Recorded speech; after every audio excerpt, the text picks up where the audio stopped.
like say for a greetings or your questions as well. I will put you up in a queue and call you one by one to have a conversation with Mr. Martin over here. Thank you very much. Martin, the floor is yours. Then we'll start calling our students. Okay, do you want me to give you a presentation Yeah, or? yeah, a short, a brief presentation about Victoria University of Wellington, and then as the students joins in and starts entering the queue, we'll begin the one-to-one session. Okay, great. Giving a short presentation is always difficult because there's so much to tell. I will share my screen. There will be a few slides that I rush through simply because I know that either you guys are already aware of this or it may not apply to you too much. So I hope I wrap it up in about 20 minutes, if that's okay. So I'll try my very best. Okay. So. Share. Where is my share? Here we go. Now, please tell me whether you can see my screen properly. Yep, it's up properly. Okay, great. All right. As I mentioned before, I'm from the international office, and I hope to give you a little bit of an insight into our university, where we are, what we offer, and how things look like and stuff. So our university has 3 campuses. We have our main campus up here on the hill. We have another one close here to the waterfront, and a third one around the corner from that mountain. But you will see that later in the slide a bit better. As I said, I might rush through a little bit, so apologies, but you're very welcome to ask questions if something was a little bit too fast. To get to us, I guess for most of our students from Bangladesh, they would probably fly to Singapore or maybe to Malaysia or Thailand or Hong Kong. They all give you connecting flights to New Zealand. Our country is about the same size as the UK in terms of land mass, but the population is a lot smaller. We're looking at 5 million people in total. We have, according to the latest research or survey or whatever, the best work-life balance in the world. Probably not in my job, but in most other jobs, I suppose. We have we are English-speaking country. We have a stable democracy. We are very safe, and we are family friendly as well. Now, for Wellington, we are not the largest city of New Zealand, but we are indeed the capital of New Zealand, and we have about 500,000 people in the Wellington region. As you can see, we have an extensive coastline in the region, so you'll always be close to water. We have a nickname being called Windy Wellington, so we are quite a windy city. We are quite diverse. We about 34% of the population were born overseas, including myself. I was born I lived the first 25 years of my life in Germany, was born there, and then I moved to New Zealand about 15 years ago. It's a very compact city, so it's easy to get around. We have reliable public transport. You see the temperatures we don't get the extremes. We don't get too cold, but we also don't get too hot. We love food. So if you're foodies, you're welcome in our city. And also we do a really good coffee in Wellington. So if you're fueled on caffeine, then you will love our place. Our university, the student body is about 22,000 or 21 to 22,000 students strong. And of that, about 3,000 are international students.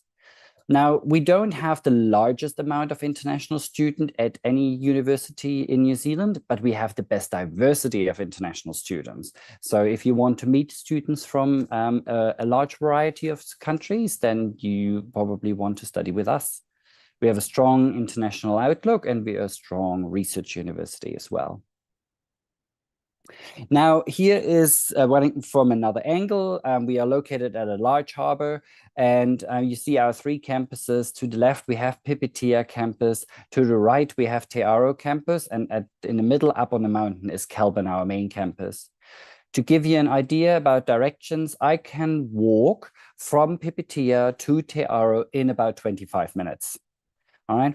I'm a tall person. I have a long stride and I cannot walk slowly. So it might take some people a little bit longer, but you get the idea. It is a very walkable city. Now here are just a few pictures of our campuses, and you see here also our faculties listed. All of them are teaching faculty except our faculty of graduate research. That is the faculty that deals with our research and PhD students.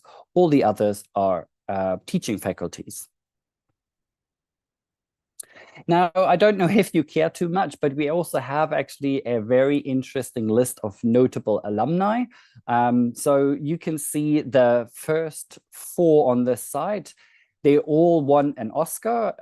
Jane Campion actually won 2 Oscars. So I call ourselves the Hollywood University of New Zealand because we seem to be doing quite well.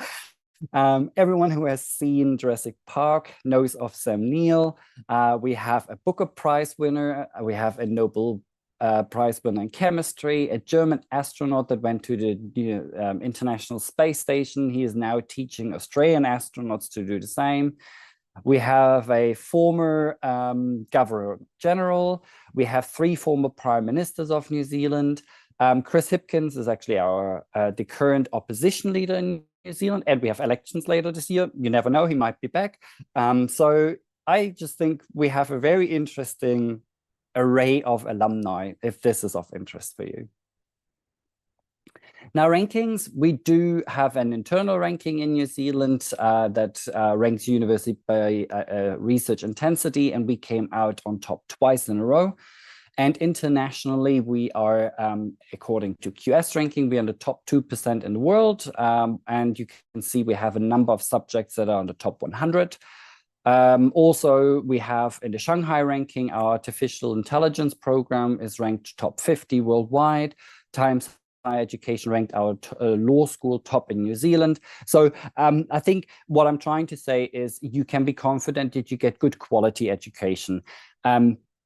In particular at our university, but I might say in anywhere in New Zealand, really. Okay. Probably a little bit more interesting is accreditations and recognitions by the industry. So our business school is Triple Crown accredited. And we have all the necessary accreditations if you want to be a chartered accountant in New Zealand or in Australia. Our engineering programs are under the Washington Court, which means they are recognized throughout the world. The others are probably a little bit more niche areas. Our trimesters, we have a trimester system, which is the same as semesters, just that we don't call our summer school, we call it trimester 3 instead. Our main intake for the year has just happened last week. It's just trimester 1. We now have another larger intake in trimester 2 in July, and then there is a trimester 3 in November. This is where we offered the least number of our programs. And to the right, you see also the seasons in New Zealand. If you are more familiar with the Northern Hemisphere, then it is reversed, okay? So if you come in July, don't think it's going to be summer in New Zealand and rock up in t-shirt and shorts. It's going to be winter, so please come prepared accordingly. Now, if you are interested in undergraduate programs, I just want to point out that we have 2 types. There's a structured degree as well as a flexible degree. Structured degree means that you can do only 1 major, and a major takes about half of your degree. The other half, you do electives or maybe a minor. And that is true for architecture, education, engineering, law, and midwifery. On the other hand, we have flexible degrees. There you have the choice. If you want to do single major, that's fine. Then it is similar to a structured degree. But you can also do double major. Double major does not mean double the courses. It does not mean double the time. It does not mean double the fees. Okay. So as I said, major takes half of the degree. If you do a double major, you just do another degree instead of doing electives and a minor. Okay. So you just give the degree a different structure. This will help you with employment outcomes. It will help you with more opportunities at postgraduate studies if you want to maybe continue with masters.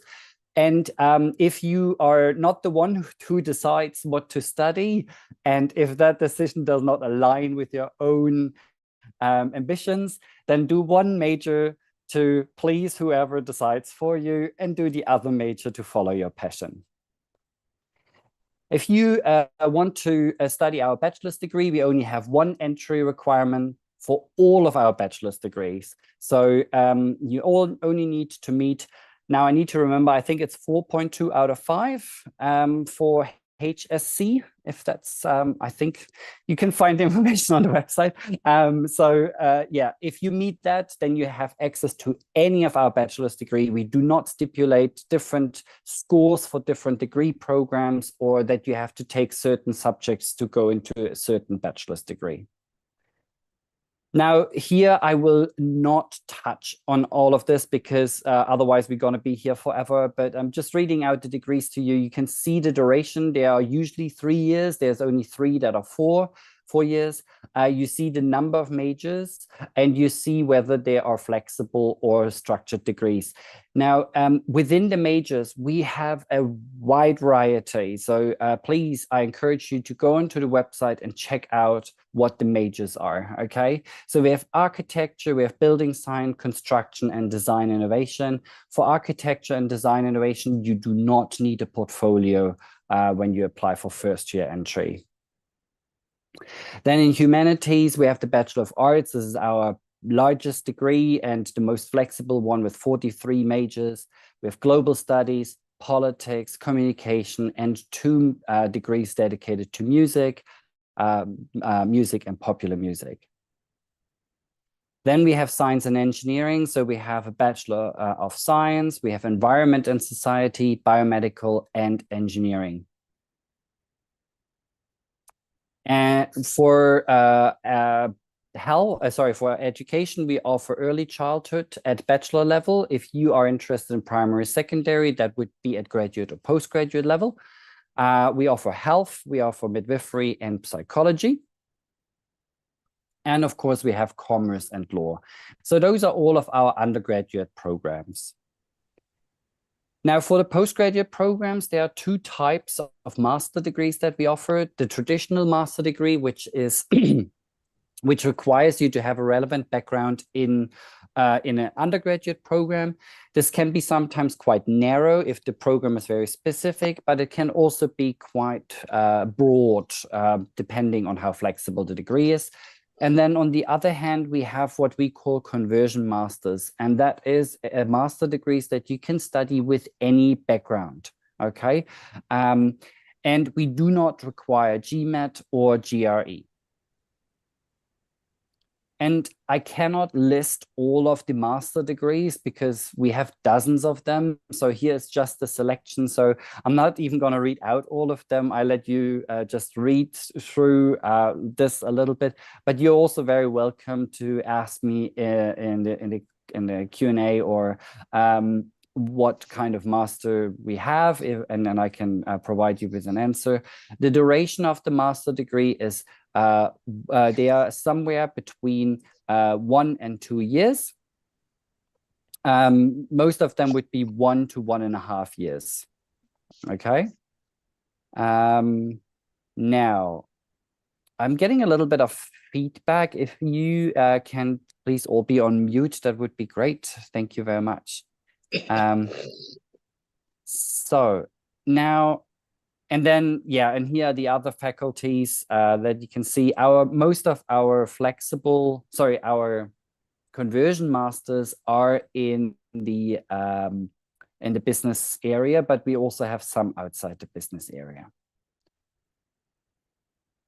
For those of you who are already beyond master and you are interested in PhD studies, it is an interesting proposition in New Zealand because it is international PhD students actually pay domestic fees in New Zealand. And this is because the government subsidizes all PhD students regardless of their status. What you would need for a PhD is research experience, because the PhDs in New Zealand are research only. There is no taught content.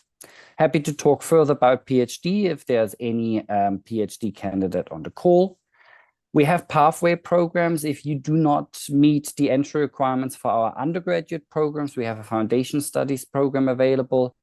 If you have, if you need to top up English before you go into a program, we also have a program here too. If you have started a bachelor's degree in Bangladesh or elsewhere and you would like to transfer some credits, that is possible for most programs. We offer a great leadership program that you can join. It's free of charge. You don't have to sign up beforehand. And this is also a great way to meet other students. Another way to meet other students is also to join a club or society. We have about 140 of them. They are all displayed on the website if you want to check them out before you come. So in terms of living costs, Immigration New Zealand has a visa requirement that you need to show living costs per year of 20,000 New Zealand dollars. We usually say to students they should look at 23 to 25,000 New Zealand dollars. That would include your accommodation, your food, and some minor activities. Please remember that this is lifestyle dependent. If you are interested in traveling, partying, shopping, that all comes with extra budget. In terms of accommodation, we offer a homestay. That's probably the least popular option, but if you want to live with a New Zealand family, we're happy to arrange that. We have, there is private accommodation. We cannot arrange this for you, but we have information on the website where to start looking. And we have 15 halls of residence.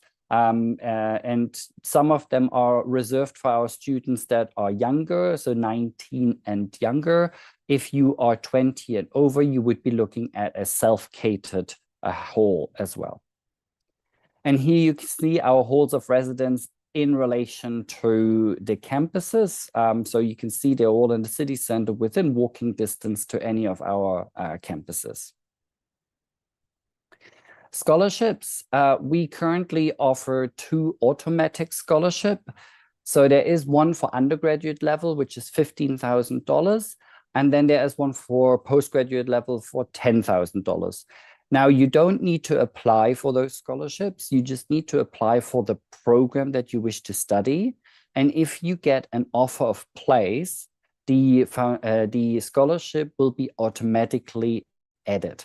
So the offer will actually show you the original fee, the scholarship amount, and then the deducted fee, and you will only pay the deducted fee. If you are a doctor candidate, as I said, you only pay domestic fees, but there is also a doctoral scholarship that you can apply for. That is not automatic. You need to apply for that one. The others are probably less relevant, but we do have a scholarship database available where we have some more specialized scholarships. For example, we have an athlete scholarship. So if this applies to you, feel free to search our database. We offer a wide range of services for our students. So we have orientation where we show you around campus, around town. We introduce you to all the services that we offer and how you can access them. There's food and so on and so forth. So it's a fun thing. However, it is compulsory. So you have to attend it. If you cannot attend it, there's an online version or late orientation available.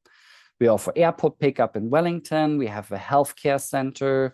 We have insurance support. We have academic support and so on and so forth. So we do offer a wraparound service. For those of you who are interested in finding a job in New Zealand after you have graduated, there is a careers team available. So we offer careers expos where industry comes on campus to talk to you, to tell you what jobs are available. We also help with job applications. We have job databases that we can access. We have an alumni mentorship program that you can join. And we run a number of workshops around CV writing and interview skill training and all this kind of things. And this service is available to you for 3 years after you have graduated. Now here, just a few institutions and organizations that our alumni have found employment at. So you probably recognize quite a few of the names and logos at the top 2 rows. If you look at the bottom 2 rows, those are mainly New Zealand companies. Some of them may not mean a lot to you, but some of them are multi-billion global players. So feel free to look them up online. And it is a wide variety. So we see here, for example, Fonterra, our largest exporting company, which is in dairy production. Sharesies is a stock market exchange platform. TradeMe is kind of like the love child between Amazon and eBay. Weta Workshop is a post-production and in production company, that a movie company. So they're working on the Avatar movies at the moment. Xero is a large accounting firm. So there is a wide variety of industries available as well. Now, work rights as a international student, you can work 25 hours per week and full-time during any scheduled holiday. And then the post-study work rights will depend on the qualification that you do. So if you are looking at a bachelor's degree, then it's 3 years. If you're looking at a postgraduate diploma, it is 1 year. If you sign up for a master or PhD program, then it's 3 years. Here are our application dates. We encourage early applications. We don't have opening application times. We only have deadlines. But please remember that you also have to apply for visa, and that may take a bit of time to organize the documents, but then also the processing time. So we really try students to apply as early as possible. The next possible intake for us is in July. So the deadline is the 1st of May, but I really encourage you not to wait for that long. So, and that wraps it up. So basically, why should you consider our university and New Zealand? First of all, I think we offer high quality education and a wide range of educational programs. There are different study styles available, coursework, research, or combination. There are work rights for you during your studies, but also after your studies, and there is employment support for you from the university. It is a very safe environment. It is a very, very beautiful country. For anyone who has seen Lord of the Rings or The Hobbit probably knows that, but also go online and search a little bit. It's a diverse population. And yeah, and then the great thing about New Zealand is also that you don't pay deposits or anything. So you actually don't pay any tuition fees until you know whether you get your visa or not. So you start your visa application, and then you come to a point where the Immigration New Zealand decides, yes, in theory, you will get your visa, and that's called visa approval in principle, and that's when you pay your fee. So it's a very low risk all the way to the end. So I don't know if this was 20 minutes, but I tried to make it as short as possible. So, and now I'm happy to answer any questions that are there. Thank you so much, Martin. That was wonderful. I believe it already answered a lot of questions for our students. But those who have joined us right now, I would like to again announce that welcome you all.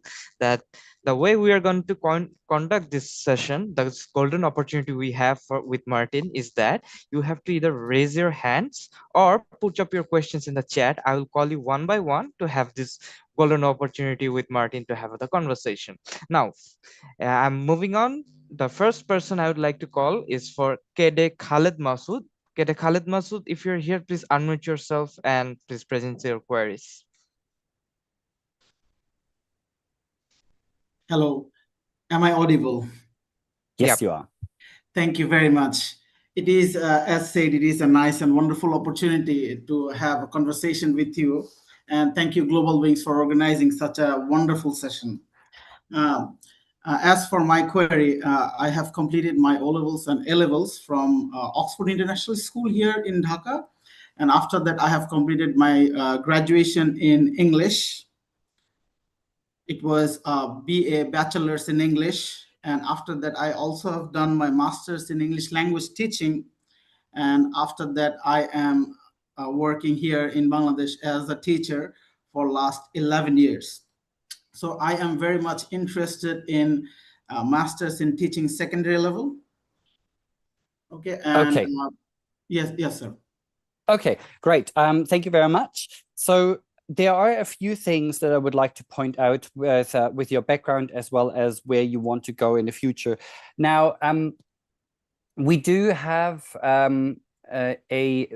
for teaching programs, we have two options. We have a graduate diploma option and we have a master option. For the graduate diploma, we have early childhood, primary and secondary, and for master, we have primary and secondary.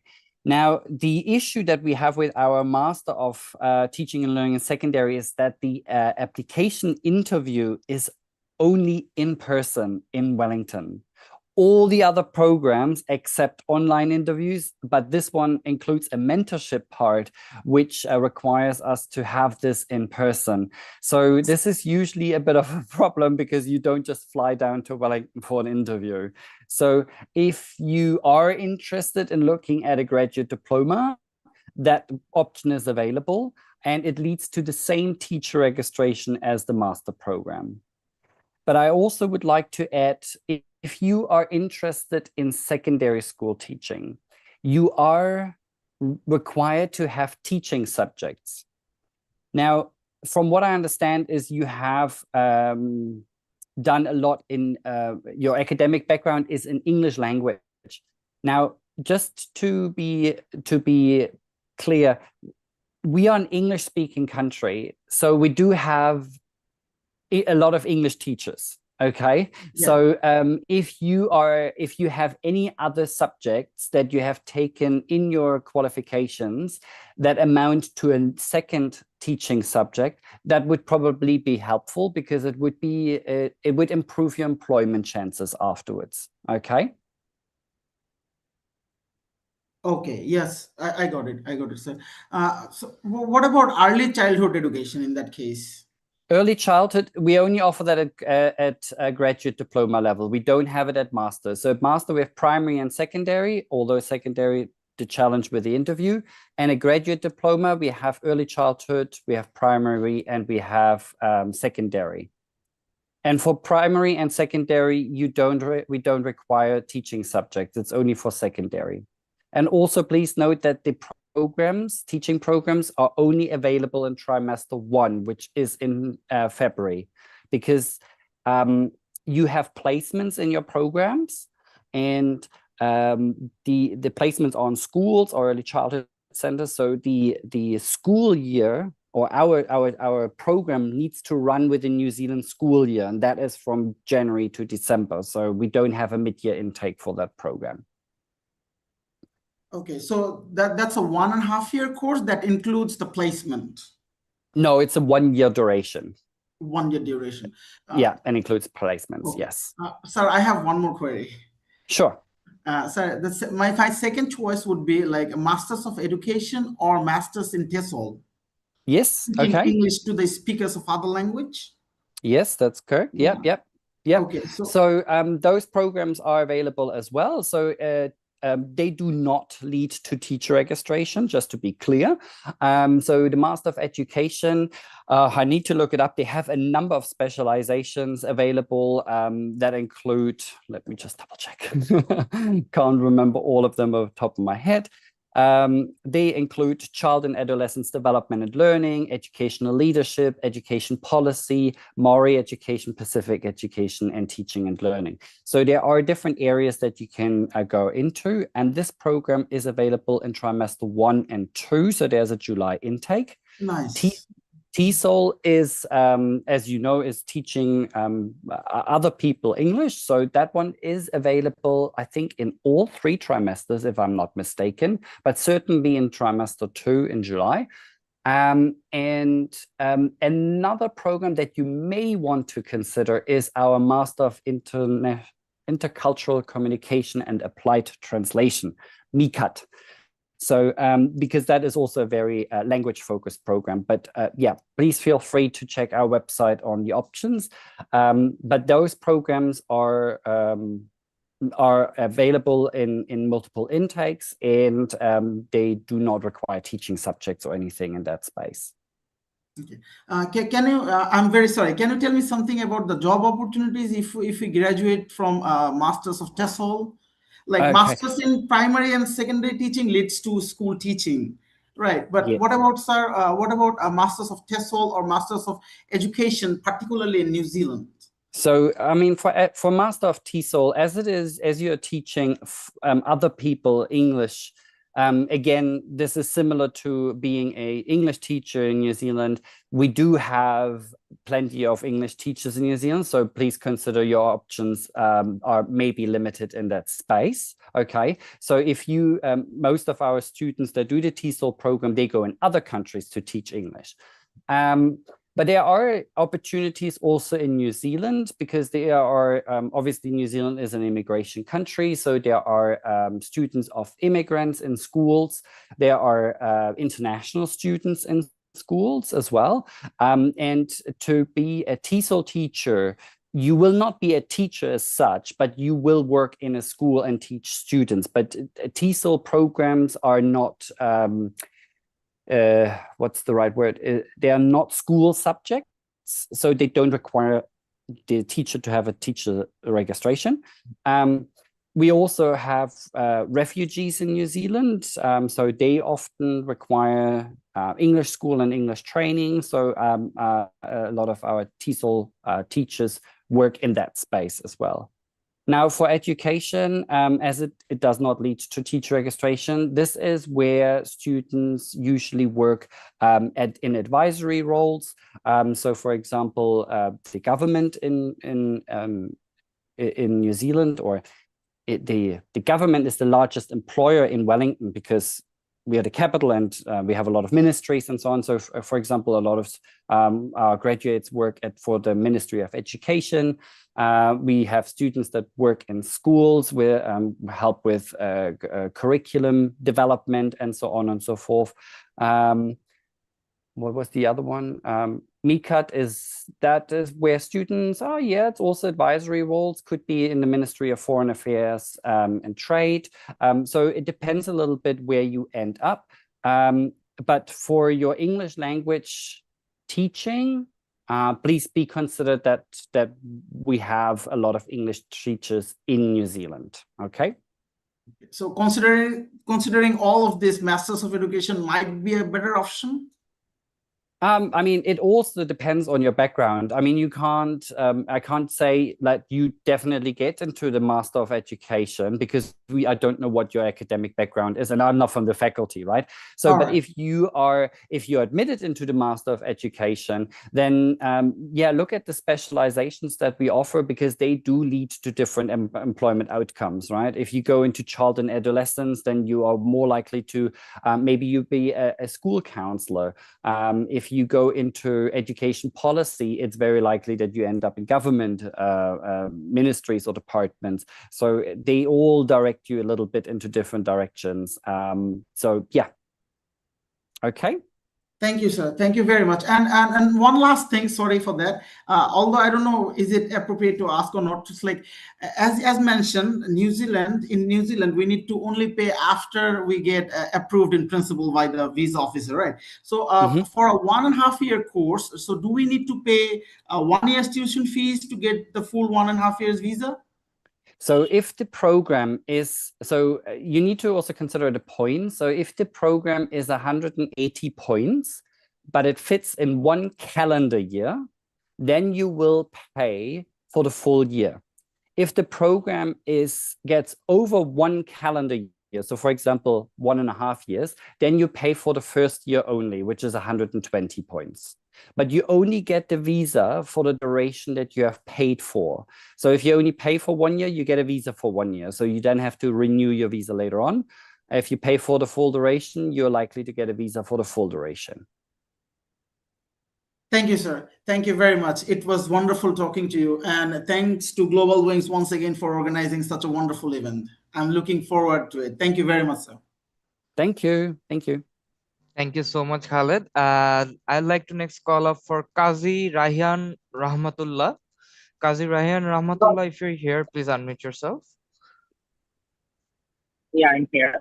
Thank you, Uh, Globalwings, for arranging the opportunity. you're most welcome. Hello. Hello, Martin, sir. Hello. Hello. Hello, can you hear us? My name is Qazi Rahmatullah, and I'm very much interested in to study in Victoria University of Wellington. So I'm particularly interested in a subject called Master of Professional Accounting. I have that really led me trouble to the understand you. You're cutting out. Is it just me? Unfortunately, he is cutting out. If you could go to a Can you not secluded hear place, me? we can hear you, but Yeah, it's yeah. cutting up and it's lagging up, sir. So if you could go to a Okay. secluded place, Just give me a second, please. okay, sure. Yeah. 2 minutes. Okay, should we take the next caller and then bring him back in Yeah, once he has a better yeah, internet connection? yeah, I can hear you now. Okay, Okay. Shall I okay, talk now? okay, please. Okay. Yeah. Let me talk about my background. I have completed my BA from Kazi University. I have secured a CGPA of 3.77 out of 4. And I have also completed my IELTS and secured 7.5 out of the band scale of 9.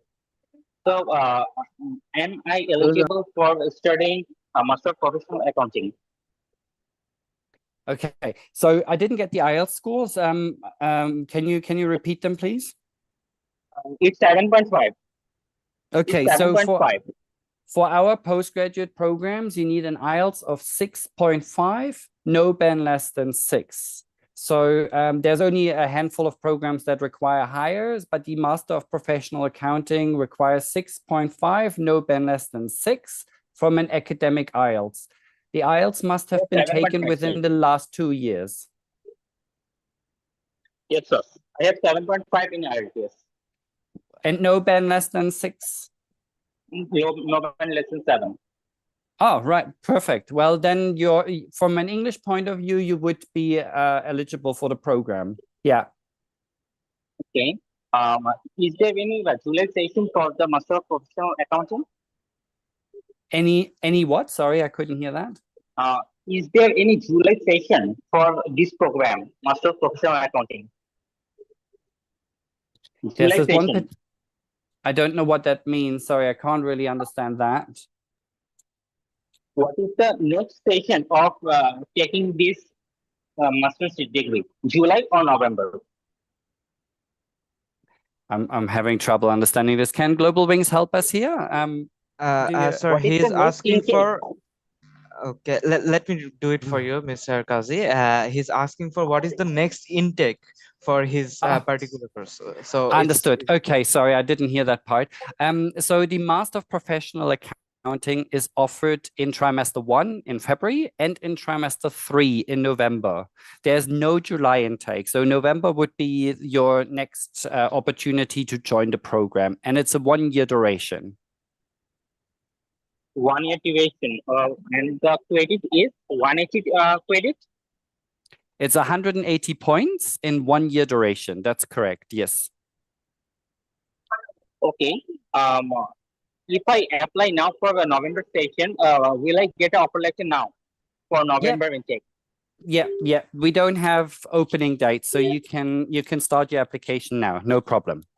I have already applied for this program on December 28, 2025, but unfortunately, I haven't got the offer letter yet.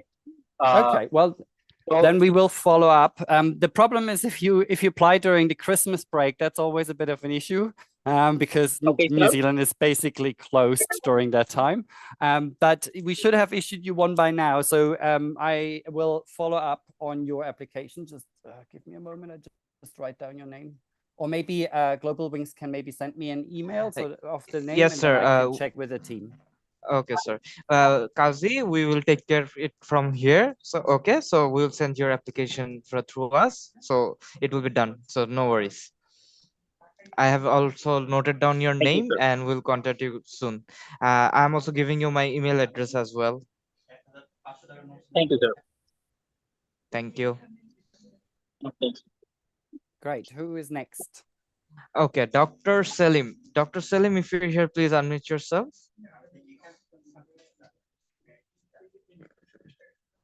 Dr. Selim. Okay. I'm asking for Saiful Rana. Saiful Rana, if you're here, please unmute yourself. Yes, Globalwings. Can you hear me clearly? Yep, all good.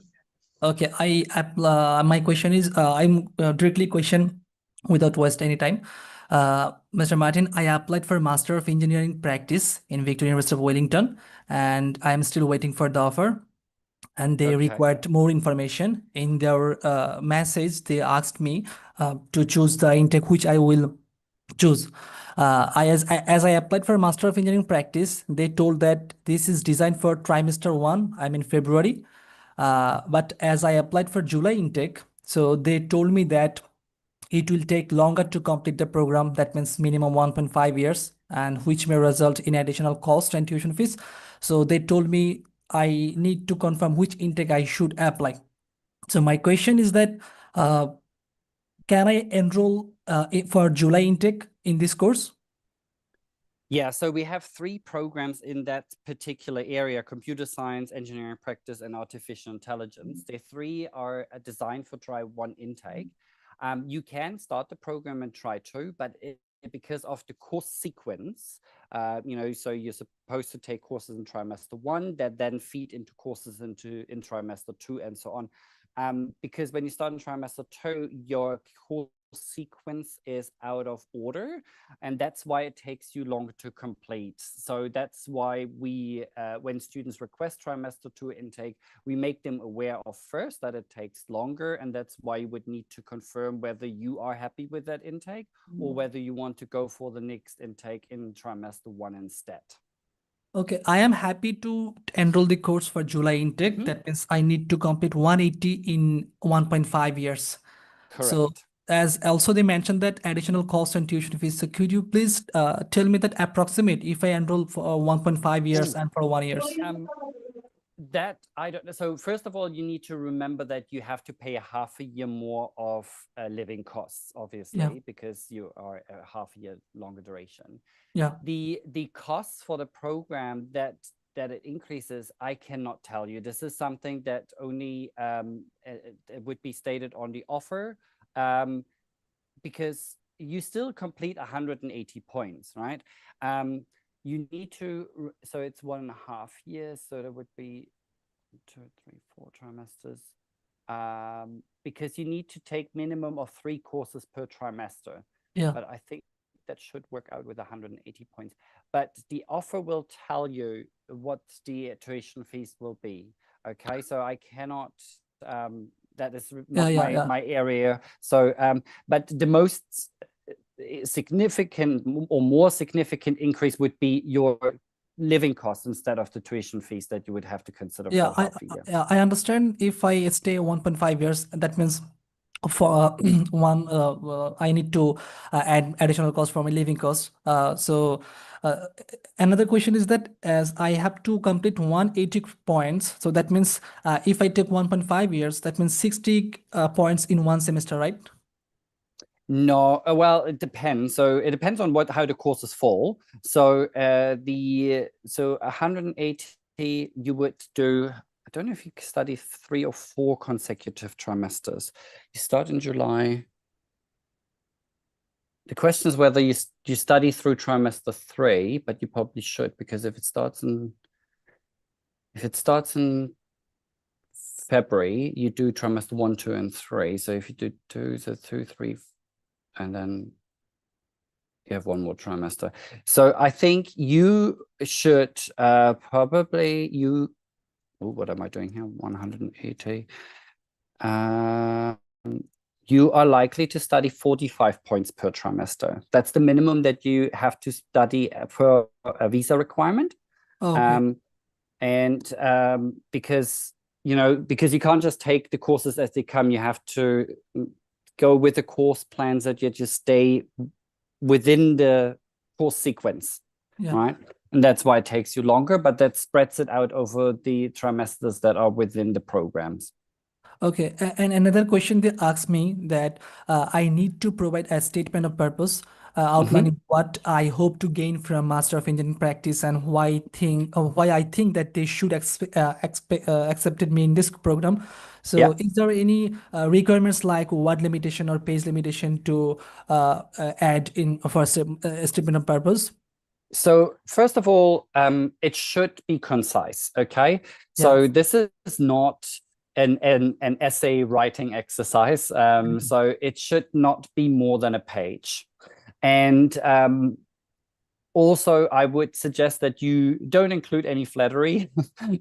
We skip all of that, right? And we just look at the stuff that is relevant. The best advice that I can give you is go onto the website, look at the courses that you study within the Master of Engineering practice. If you go into the degree page, there's a tab called Requirements. So it is usually the entry requirements at the top. If you scroll a bit further down, it lists the courses. Reference those courses, okay? So that those are the courses that you're interested in and how this builds up on your current education. That would be the best way forward. What we want, or what a statement of purpose does, is we want to make sure that you have fully understood what this program is about. Okay, because the worst thing that can happen is you come into our program, you pay all this money, and then you realize, oh, that's not what I thought it was. Okay, so that is what the purpose of the statement of purpose is about. Okay, another thing is that as they asked me that, so should I make the SOP only focusing on the Victoria University of Wellington, as it should be different from visa immigration, right? I should only focus on Victoria University requirements, I should not add any financial information. Oh yeah, we don't, because in New Zealand, so the university is only concerned with the academic suitability of a student. We don't care about your age. We don't care about your financials. We don't care about whatever. Okay, that's all with Immigration New Zealand. I think please don't overthink the statement of purpose. Okay, it is really so that we understand, or that we can confident that you have understood what we teach in the program, so that we don't have then a student who thinks like, oh, that's not what I thought it was, and then you are disappointed. Okay, so that is the reason, or behind a statement of purpose. Please do not overthink it. Have a look at the courses that we offer, reference them, see how they connect and link with your previous education, and that's all it should be. And do not go over a page. No one wants to read 5 pages. I understand. That means I should focus on what I will learn from the Victoria University of Wellington, and I can also use reference as from Victoria University of Wellington website, right? Yes, correct. Okay, another question is that maybe as you also mentioned, some job company like Google, Datacom, Microsoft. So everyone, this is like burning question that what they will do after their graduation. So could you explain how industry placement works for international students? So now I don't. So my experience with Bangladesh is limited, but I wonder, and you may be able to help me. I wonder if it is similar to how student placements are done in India. In India, they basically come on campus and they recruit students on the spot. Oh, Is that similar in Bangladesh, or how does it work there? actually, it's like similar in some cases. So I can hope that. Okay, so in New Zealand, or actually, I don't have seen any other country that is like this. So what it does in New Zealand is there is no on-the-spot employment. Okay, so our careers expos is that the industry comes, they present themselves to you, who they are, and what they do, and how big they are, etc., etc., etc. And then they also tell you what positions are available, right? And then you apply to the company. So it's not an on-the-spot Yeah, I understand. employment. So I need to then apply. you employ. Yeah, so you do apply. And then this is also why it is important that you attend the workshops, unless you feel confident. Our workshops are not compulsory, but to learn how to write a CV that is suitable for New Zealand, because it might be different to a CV that's written in Bangladesh or in Germany, for example. CVs are written quite differently to one in New Zealand, so that you participate in that. Interview skill training, this is often quite useful because, for example, some students are more on the shyer side, and then when you have application interviews, you will not be the only one being interviewed. There will be 2 or 3 other candidates. And so those ones that are on the shyer end, they might fade out of memory a little bit, so working on soft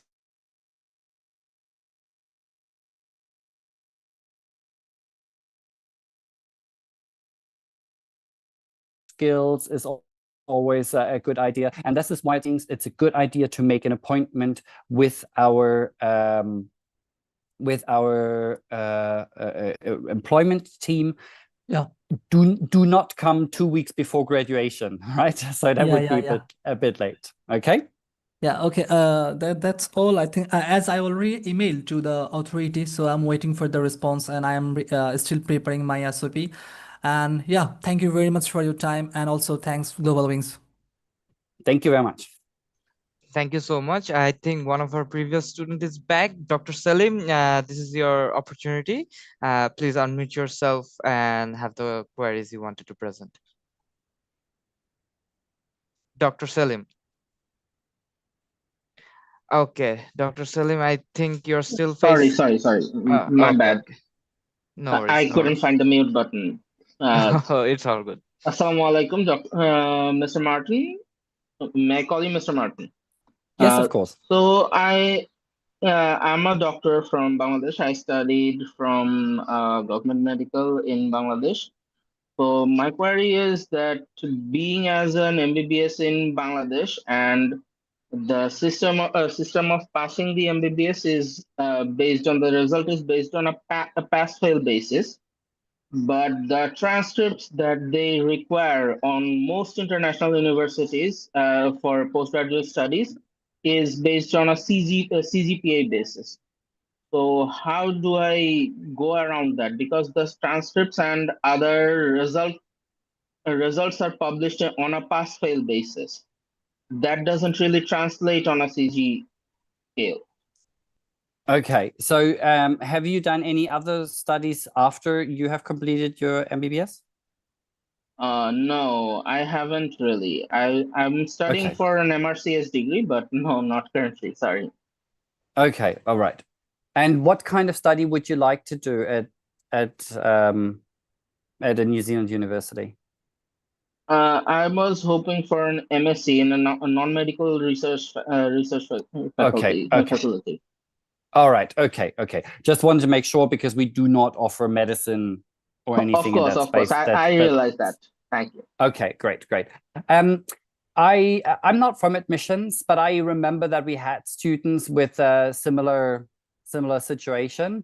So I think the best way is, well, first of all, I think you should apply, because applications are free of charge. Okay, so it doesn't cost you anything apart from a little bit of your time. And and then I think our admissions team can better advise you on whether the qualification can be accepted or not, and if not, what could be other solutions. There is one solution that I could think of, but it does cost quite a bit of money, which is getting your qualification recognized by the New Zealand Qualification Authority, which is called NZQA. But I would only keep this as a last resort, because it costs, I believe, around $400 to do so. So I think you should probably apply. Maybe also if put together a cover letter where you explain your qualification, where you also maybe outline any work experience that you had so far in the industry. So we offer, for example, a Master of Health, which is non-clinical. A lot of students go into health leadership and management or health promotion, for example. This is where we probably see most of our students that come with a doctoral degree. So I think you should aim for that if that is of your interest. Send the application through, and then our admissions team can advise, because this is a little bit beyond my knowledge, because that's Of course. I have so many countries to cover that would be a little bit too much for me to remember. Of course, sorry. Yeah, That's all right. Mr. Martin. Yeah, Thank but you. since the That was, application is free, just go for it. It doesn't cost you anything. If it gets declined, you have not lost anything in the end. Of course. Thank you. That was my only bit of problem with this whole scenario. Thank you.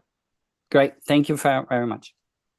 Thank you so much. I would like to call from the chat box now. Mr. Saurav. Mr. Saurav, if you're here, please unmute yourself.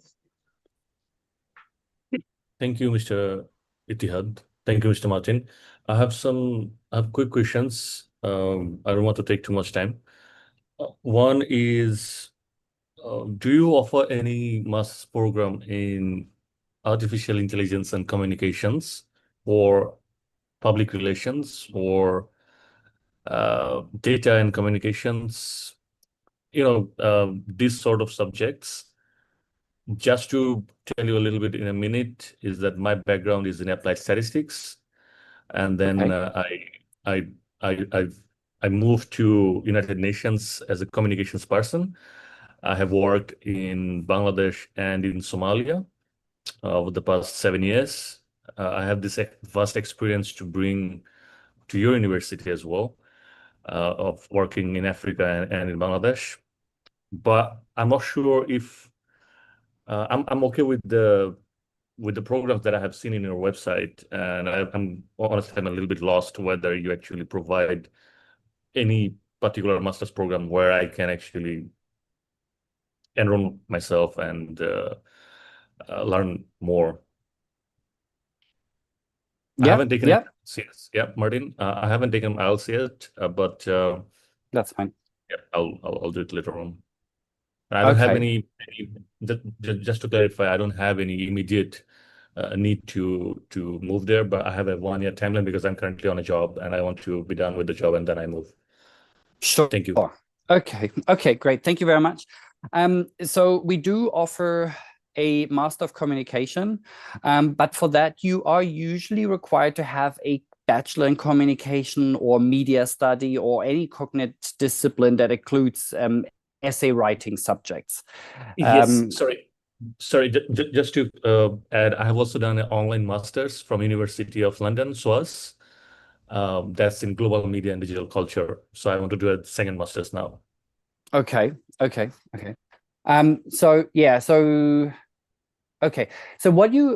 there are a few things that you need to remember as well.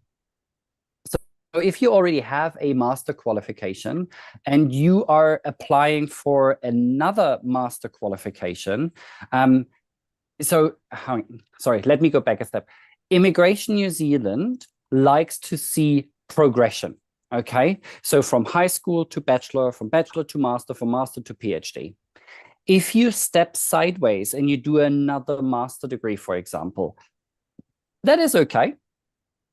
But if you do another master degree that is very similar to what you already have, Immigration New Zealand would be interested to know why. Okay, so just be prepared that those questions come. If if students that step sideways, they often enough do something that is different to as a career change. If you do something that is similar to what you have done, that is okay, as long as you can explain to Immigration New Zealand why. So for example, there might be courses that we offer that was not in your previous master's degree and stuff like that.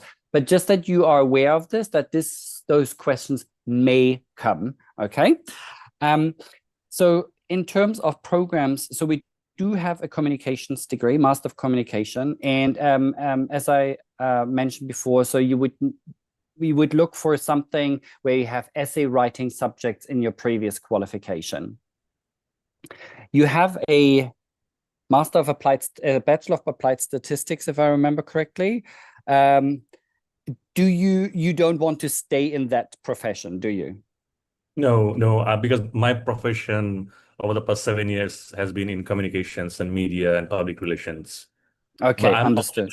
I'm open to PhD as well if you have that. Yeah. Okay, yeah. So do you have research experience? Not quite. Because I've Okay, been in the job. yeah. So then it might be difficult. And I don't think, if the faculty sees that your degree is done online, there is very little chance that you have done research in your master degree either. So PhD might be a little bit out of reach, although there are some faculties that would accept without research experience, but it is far and few between. So I think you should focus on a master qualification. Now I'm just trying to think what is, our communication degree would completely hinge on your master degree, not on your bachelor's. But we don't have anything in communication or in the space that could be studied with a different background. You did mention artificial intelligence, and you did mention data science. Is that right? Yes, I am open to those two as well. Okay, so so we offer a Master of Artificial Intelligence, and that one has, they usually look for a background in computer science, software engineering, or related subjects. So I'm not sure if that might be a bit much of a stretch for a statistics program. Data science does have they look for a program or a background in either data science, computer science, or statistics. But this one is a 2 years program. Okay, so we do not offer applied data science. We offer proper in-depth data science. So this would be a 2 years qualification. So I think the best would probably be send your documents to Globalwings. They can forward them to me and remind me that you were interested, or what you were interested in. So, and then I could check with the faculty for the Master of Communication, for example, whether they would, be prepared to take you as a student. So maybe we can get clarity before you apply, or on the other hand, you can also just apply, but then then we will definitely know yes or no. So it's really up to you how you want to approach us. Sounds good, Martin. Sure. Yeah. Thank you. Okay. Thank you very much. Thank you so much, Saurav. I would like to next call for Mr. Sojit Sarkar. He has both messaged and raised his hand. Mr. Sojit Sarkar, if you're here, please unmute yourself. Hi, Mr. Martin. Thank you for your presence today. I had a very quick question, I suppose. It's kind of similar to the vein of what Mr. Saurav was speaking about. I'm interested in your data science program, and my background is in economics for my undergraduate studies. Economics as a master's. I did both of those at public universities in the United States.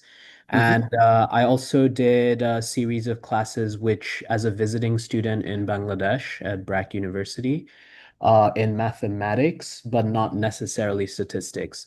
So given that economics was particularly for my master's a quantitative subject, would I have chances in the data science program? That's a tough one. I want to say no, but I'm not from the faculty, obviously, because it's really those 3 areas that they are looking for: computer science, statistics, or data science. And Again, you can try. It doesn't cost you anything because it's free of charge to apply, but I believe that economics would be a stretch. You said you have done courses as a visiting student. Were they in data science or were they also in economics? So much of what I did was primarily in mathematics. Yes, you said that, sorry. Those courses. And for economics and masters, a lot of our work was actually in Python to do with optimizations and statistics as well. Okay. Okay. It's another candidate where I can only say, send us the documents and we try. But I just want to manage expectations a little bit from the applications that I've seen that has been accepted. I have not seen such background before. Okay. But I don't want to say no because I obviously don't see all applications from all parts of the world. I only see the ones that come from my areas. So I don't know what has been approved and what hasn't. But yeah, so just from my experience, I want to say it's a challenge. But yeah, please send it through and then we will check with the faculty. Okay, thank you very much, Martin. Please include everything, like please include your transcript from bachelor, master, and if you have any transcript for those extra courses, that would be helpful. If you don't, please list them out so that we can give full information to the faculty. Okay. Is there also kind of a requirement on GPA or anything like that? Yes, there is. So most of our programs, let me just have a look.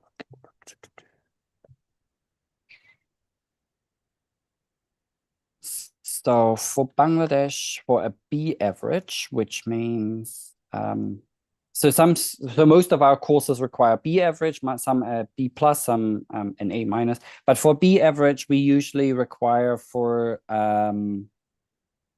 students from Bangladesh a 3.2 out of 4 or 60% or first class division. Okay. But your qualifications are from the US, aren't they? Yeah. So we require a 3 out of 4 from the US usually. Oh, okay, then that's fine. Okay. Thank you. You're welcome. Thank you so much. Next, I would like to call for Miss Peru. I'm sorry if I'm butchering your name. Miss Peru, if you're here, please unmute yourself. Yes, I am hearing. This is very much clear to me. Thank you, Globalwings, for making such kind of a platform for us to know very clearly and information from such type of things. So You're most welcome. I'd like to ask Mr. Martin about some specific question of myself because hello Martin, I hope you're well. My question is first of all, I try to add some information. I am planning to apply for New Zealand for student visa. Eventually I hope to apply for permanent residency in your country. However, I have hepatitis B virus positive. Actually, will this health condition affect my student visa approved or in applying the next target for PR? Okay. Thank you very much for your question. So just so you know, I'm not a licensed immigration advisor, so it's illegal for me to give immigration advice. So I cannot answer the question on residency. For a student visa, it depends on your. So obviously, for us as a university, it doesn't matter. Okay, so because obviously we don't care about any health status or financial background or whatever.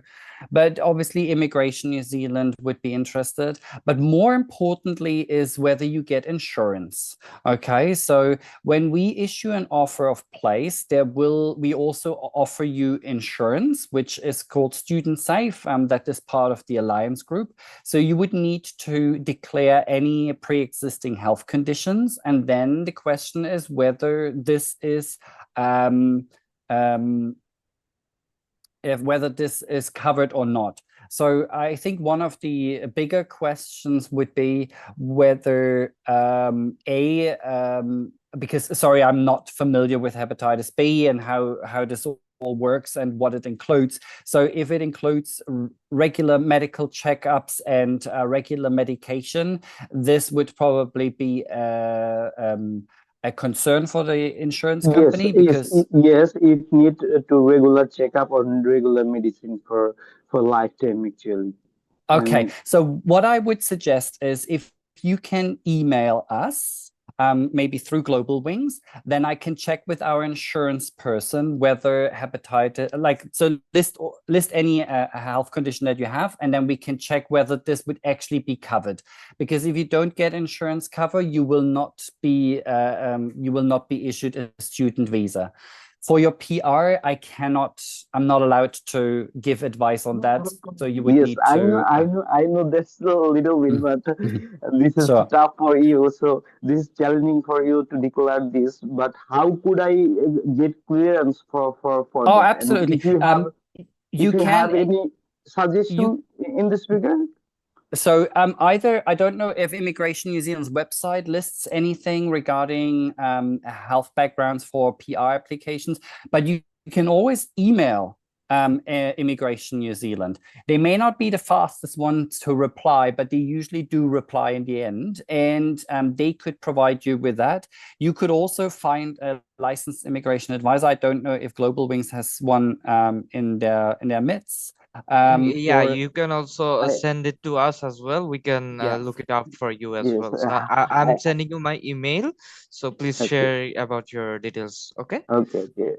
Thank you. I have another question in this regard. Sure. So I have actually my CGPA is 2.49 out of 4. Is that enough mark for applying for student visa?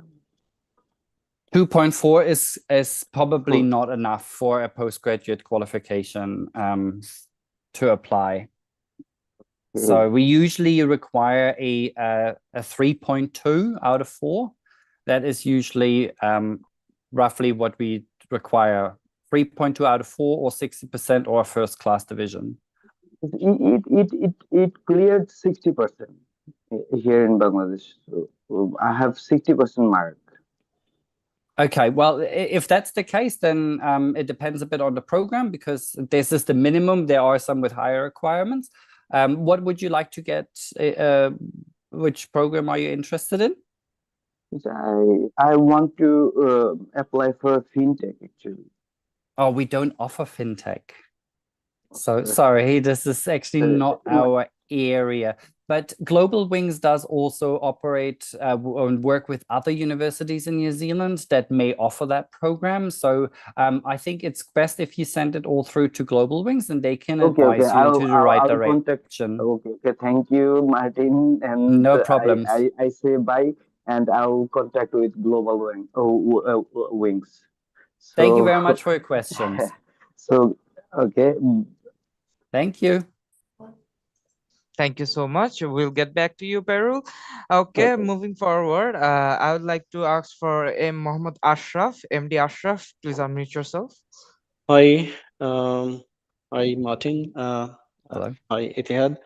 Just this is Ashraf. A bit about my background. I completed my basic engineering in chemical and did my MBA as well in 2021. And I'm working as a sustainability manager for international brand for last 15 or 16 years.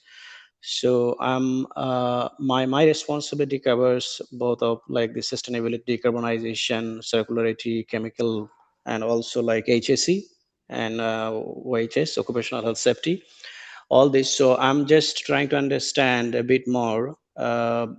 Like I'm planning to apply for environmental science, master's in environmental science, and also master's in health with the specialization on occupational health and safety. So I'm not sure which one would be a kind of good subject for the future if I try to explore opportunity in New Zealand. So that is what actually I'm looking for the advice. And also just to add with this, I have refusal from Canada, from Canadian University, Canada Immigration. I have 3 refusals whether that will cause any issues to have the visas for New Zealand. And if I do any of these masters in health with this specialization on occupational health safety or masters in environmental science, whether there would be any chance to do PhD on any of these subjects. Thank you. Okay, great. Thank you very much. So for the Master of Environmental Science, let me just look things up. So you usually need so they are quite a bit more flexible in their approach. They usually look at a background that broadly aligns with environmental science, for example, earth or environmental science, or chemistry, biology, physics. And I think you said something that you did chemistry, is that correct? Chemical engineering. Mechanical. Oh, chemical. Yeah. Okay. Does that include organic chemistry or? Yes. Okay. All right. Okay. So so they are a little bit more flexible. For the Master of Health, they usually look for a health-related program. So, but you said you have work experience in, because I guess you look at works health and safety. Yeah. Yeah. So my role covers occupational health safety as well. So that is what I'm thinking. I tried to explore Victoria University Wellington website. There is a subject like masters in health, specialization on occupational health and safety. So whether that makes sense. So that one is probably something where they usually look at for candidates that have a health background or a medical background. So here I'm not too sure about this one. Okay, but as I said to many others, there's always an option to try. But I think here I'm a little less confident that you would meet the background requirement. There are two other programs that you may want to consider. One is our Master of Renewable Energy.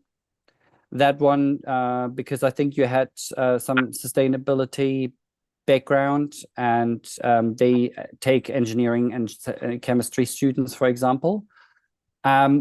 The other one, if you have done organic chemistry, then our Master of Drug Discovery and Development would be another option. So I think these ones, environmental science, Master of Renewable Energy, and a Master of Drug Discovery and Development, there I see higher chances than your Master of Health program. Okay, thank you. Okay. Yeah. And they all lead, but I double checked. I think so environmental science definitely has PhD pathway or can lead to PhD. So is renewable energy. Health does, but it depends a little bit on if you want to go into PhD later on, if you get admitted into the health program, you should let the program director know at the beginning of the program that this is your ambition, okay? Because then they might advise you to take specific courses and so on to make you more eligible for PhD study, okay? Okay. And drug discovery is also a pathway program for PhD studies. I think interesting. I'm working heavily on renewable energy in Bangladesh and Southeast Asia for my brands, retail brands.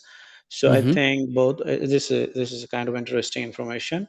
But at the same time, so for example, if I complete Masters of Environmental Science in Victoria University, so as you mentioned, the pathway, so is it like definitely I have to apply and I have to go through the same kind of assessment, right?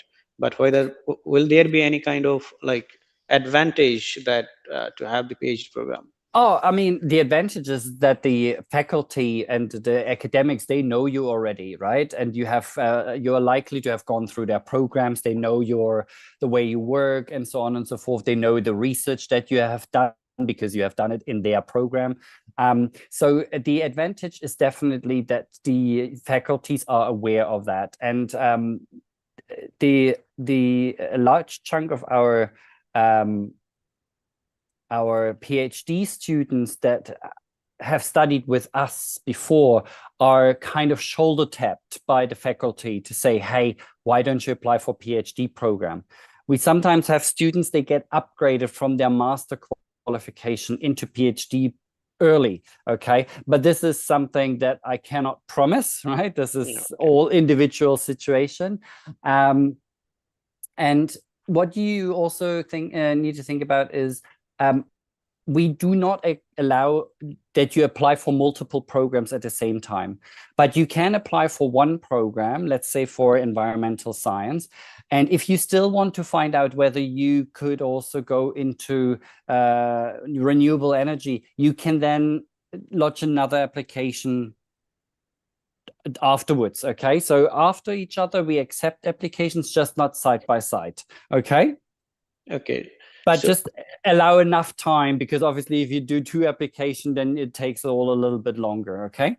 So it means it's better to go with single application, right? Single subject. Oh, you can only apply for one program at a time. But what I'm trying to say is if you are still, even though you have an offer for one of the programs, if you still want to know whether you could also go into another program, you can lodge another application afterwards. Okay, understand. Okay, just one more thing. This is not for me, one of my friends, like he deferred the intake, received the offer, yeah, and he deferred the intake from February to next February. So like, is there any chance, like the process it was showing like I need to apply again, so his application will be evaluated again to get the offer, or automatically he is supposed to get the so I want to say about 90% of our programs you can defer, okay?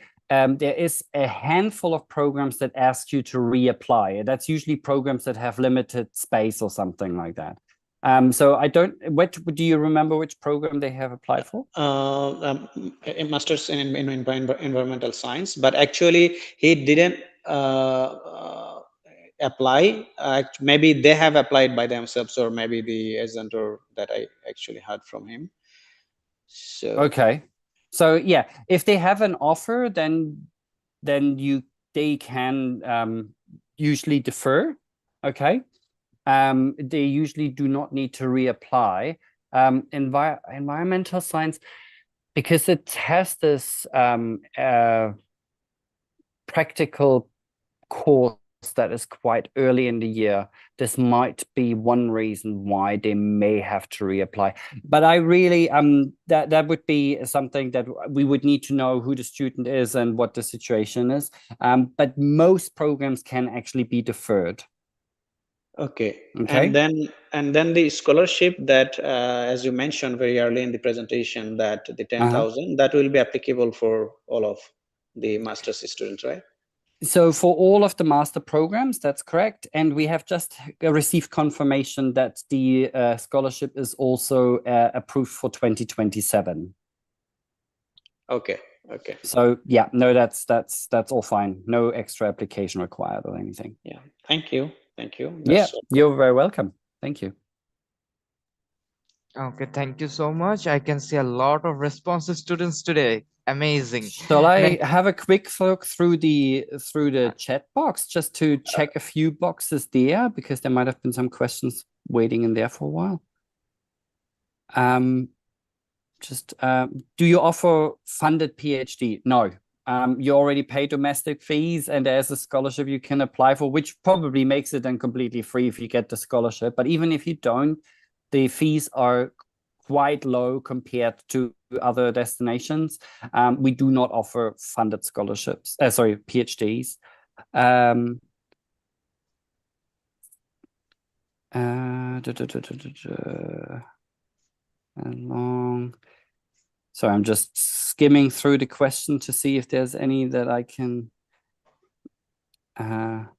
Master of Science and Data Science. It's a Master of Data Science. I don't know if we actually offered data science under the MSc. Let me just quickly double check. Oh, we do. But the difference between Master of Data Science and the Master of Science and Data Science is that the Master of Science and Data Science is also a 2 years program, but the second year is complete research, nothing else, just research. So students actually need to present a research proposal and find a supervisor for that program, something that they don't have to do for the Master of Data Science. Yeah, we have the hepatitis question before. Looking for a PhD in English language and TESOL. Yep, PhD applications, they 3 times per year are application rounds, 1st of March, 1st of July, 1st of November. These are bulk applications. That means we do not process the application as they come in. They are all processed at the same time, depending on for which intake. And then it takes about 7 weeks to process the application. And once you have been admitted, then you have 6 to 9 months to start your PhD program. As a foreign education, yep, we talked about that before. MSc in biotechnology and MBA in marketing, completed postgraduate. I have a professional business analysis. Okay, so professional business analysis, just to be clear, we offer a Master of Professional Business Analysis. This is not business analytics. Okay, just to be clear on this one, business analytics is data crunching, while business analysis is you look at a company and then you see how you can improve that organization through technology, through software, through processes.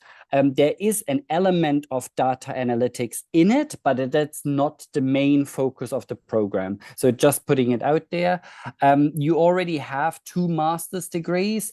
Again, for us as a university, we are likely to give you an offer, but please be reminded that Immigration New Zealand may want to check with you, why do you need a 3rd master degree? You know, so these are the questions that Immigration New Zealand might ask you.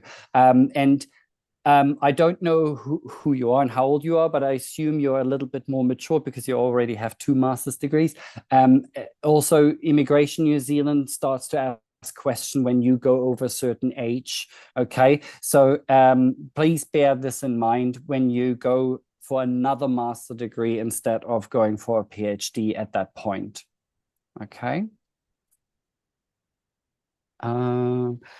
Scholarship question, is it per year? So it's a $10,000 scholarship for the entire master program. So that regardless of the duration.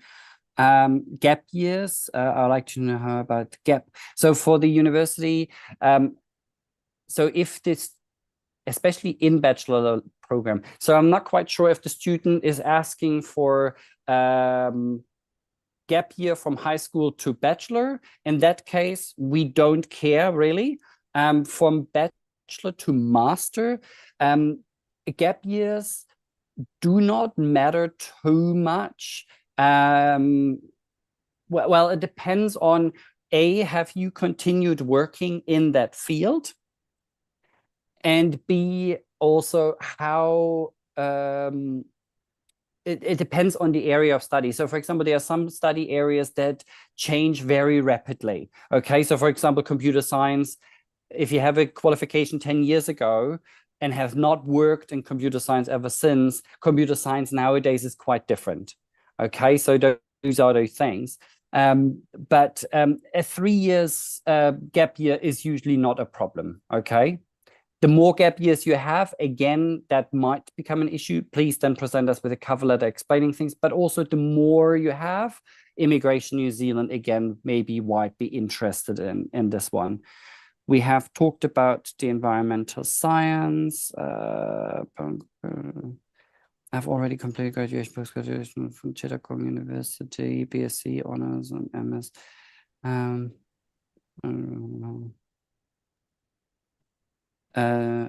My overall IELTS is 6. So for any postgraduate program, it must be at least a 6.5, no band less than 6. So that would need to come up a little bit.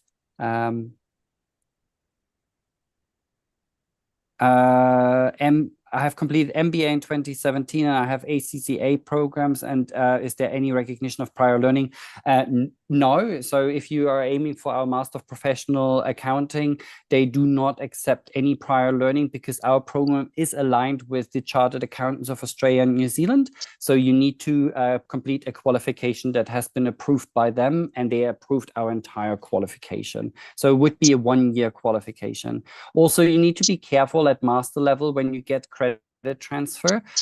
First of all, it's very, very unusual, but you also need to be careful because it might impact on your eligibility to apply for a post-study work visa, because the program must be 30 weeks in duration. 15,000 is offered university. So I would like to get a $15,000 scholarship, which is offered by the university and my course and bachelor. Yeah. So if you meet the entry requirements, the scholarship will automatically be applied. Do the university provide November intake for bachelor program? Bachelor of Commerce, yes. Unfortunately, not any other. So that would then be trimester 1 intake. That's when all the bachelor starts. Bachelor of International Business, mandatory to take a foreign language, Chinese or French? No. International Business does not require you to take any language. Master of Engineering Practice. I think we have we already started a particular regarding career. Oops, where's it gone? Career outcomes.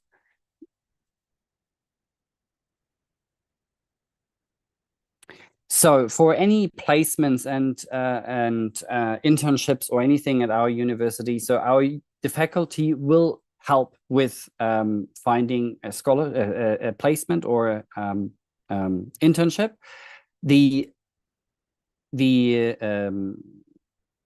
effort needs to be by the student, right? We provide contacts, we provide opportunities, but it all comes down to how much effort does a student put into obtaining an internship. So but we do help definitely. If most programs offer also a substitute if you don't take an internship, but most students would probably take internships in the program. And then after completing MEP, what opportunities are available for pursuing PhD? Yes, in the engineering practice program does lead to PhD. Just double checking, but I'm quite confident. Engineering practice. Yes, yeah, it does lead to PhD studies. Now, what do I have here? Study gaps completed HSC in 2023. Yeah, no, that's fine. That's all good. The study gap from high school complete in 2023. And you need an IELTS of 6, no band less than 5.5, unless you go into teaching or midwifery. So if you have an IELTS of 6.5, no band less than 6, then you are fine. But the IELTS must not be older than 2 years. I'm a banker with 15 years experience in Bangladesh, completed MBA with 2.83 out of 4, and Master of Arts, I suppose, with 49%. Now willing to do research master in business.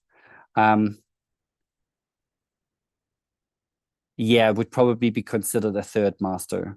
I'm sure, because it's Master of Business Administration, another master, and that would be a third master then. So yeah, I'm not sure how Immigration New Zealand would view this.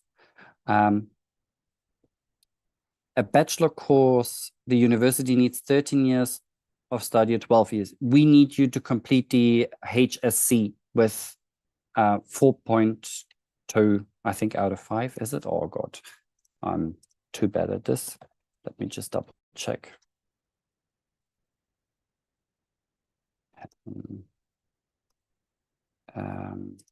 Bangladesh, 4.2 out of 5. Yeah. So as long as this is the qualification, then this is the score that we require. I would like to apply for the Master of Teaching and Learning program for primary. I'm currently a teacher for nursing. Could please elaborate on the course program, tuition fees, along with scholarship? So the Master of Teaching and Learning is available from trimester 1, which is next year in February. You don't need teaching subjects, you just need a bachelor's degree. I don't know what the tuition fees are for next year. They are not published yet. And the current tuition fees for this year, for 2026, is 57,500 New Zealand dollars. And then a $10,000 scholarship will be automatically applied. So that's then, what did I say? That would be $47,500. PTE with a score of 81. PTE for teaching programs. You need 69, and then yeah, there are minimum scores in reading, writing, speaking, and listening. So if your overall score is 81, that's good, but also please check the sub scores. You can find them on the website. I already answered the question, I think, about the prior learning. Tell us the structure of the Bachelor of International Business. So it's a Bachelor of Commerce in International Business. This is a flexible degree, so you can do double majors. So please check it out. I think we have 15 majors to choose from. And I highly recommend doing double majors. Doesn't cost you more, doesn't take you longer, but it gives your degree an interesting and different structure. You can find all the individual courses that you study in the bachelor and that particular major on the website. So please look up, or I put the link into the description box. So you can find all the individual courses that you do in the program. Please scroll all the way to the bottom, because this is where it shows you the major courses that you take. So let me just put that here. So that's BCom in international relations.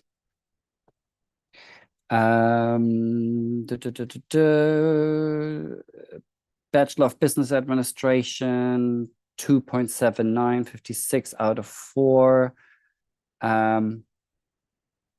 Then 3.5 out of 4 to secondary. Oh, MPA. So we do not offer a regular MBA. We only offer an executive MBA. So for that, you would need to have 5 years of senior leadership work experience. So it's quite a high bar. I understand that. But we don't offer a regular MBA. We do offer a Master of Global Business that could be of interest. That one has a November intake only. That is kind of like our version of an MBA, or you might be interested in our Master of Commerce, depending on what specialization you have done in your bachelor's degree. So please have a look at those ones, but we don't offer a regular MBA. Will all students applying receive the $10,000 scholarship? All master degree students will receive that if they get an offer for the program, yes. Is there no intake for teaching and learning in masters? So for this year, the intakes are done for teaching programs. They only are in trimester 1, which is in February. Will I apply for student? When I apply for student visa, is there any will be interviewed to get admission in university acquiring visa as well? No. So as I mentioned before, the visa part is completely separated from the university. So we are only concerned about your background, your academic background, and whether it's suitable for our program. That's all we care about. Your finances, your health, your age, criminal record, or anything of that, all sits with Immigration New Zealand. Nothing is done by us. Okay, so that's quite different to other countries. They might have those kind of interviews. Do I need a bachelor degree for teaching to apply for teaching and learning program? Or any bachelor would do, because I have a bachelor degree in business management from the University of Huddersfield. You can apply with any bachelor's degree, and for early childhood and for primary, it doesn't matter because there are no teaching subject.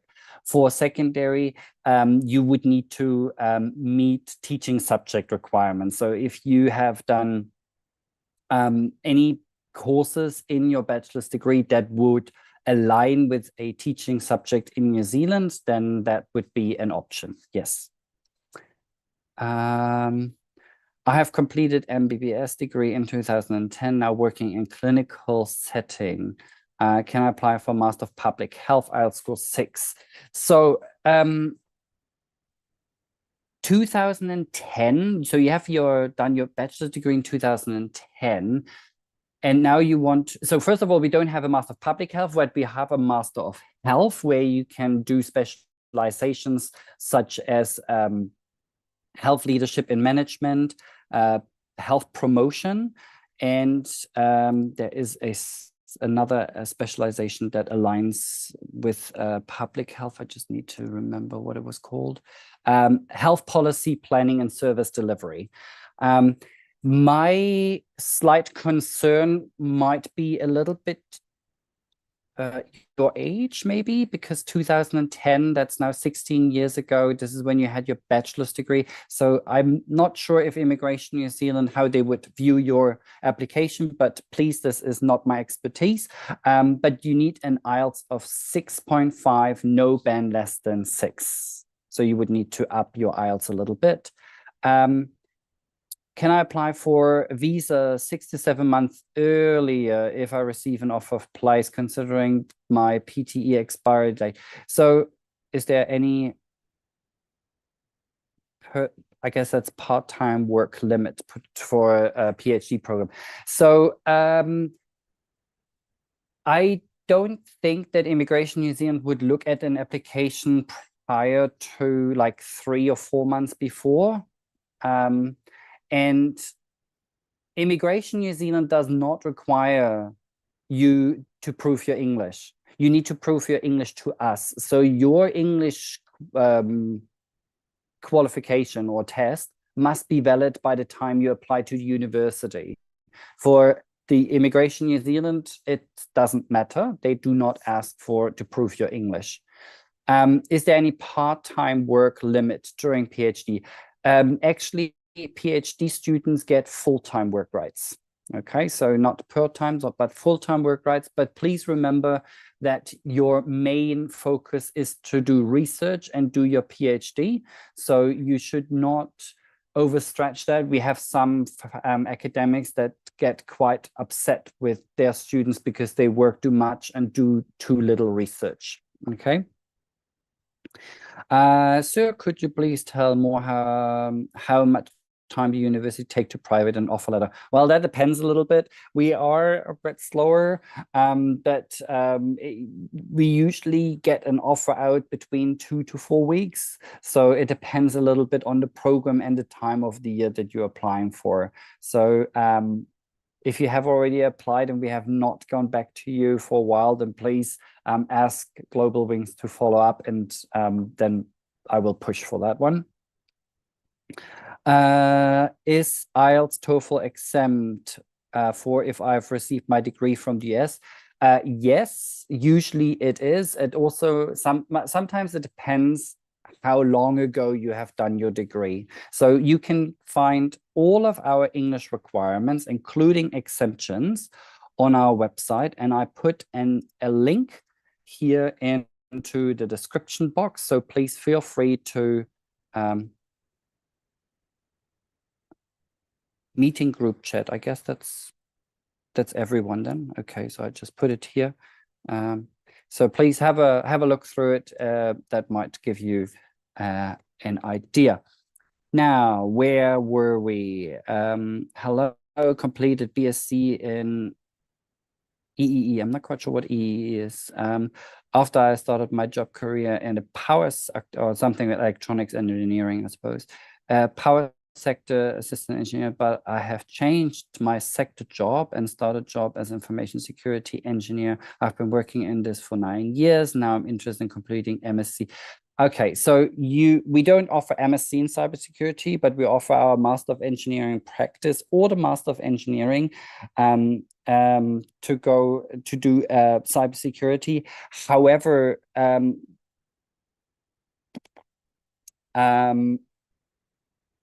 so I need a good scholarship.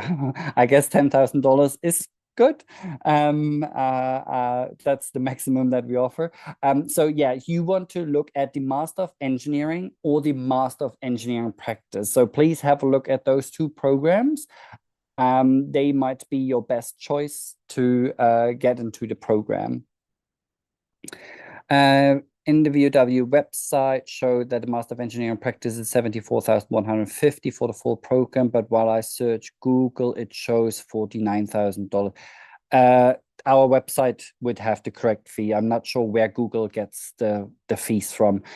Sometimes Google also shows fees that are for 120 points, so not the full program. Sometimes it shows fees from a couple of years ago. So the fees on the website would be the ones that are accurate. So engineering practice is $74,150, and then you reduce that fee by 10,000 for the scholarship.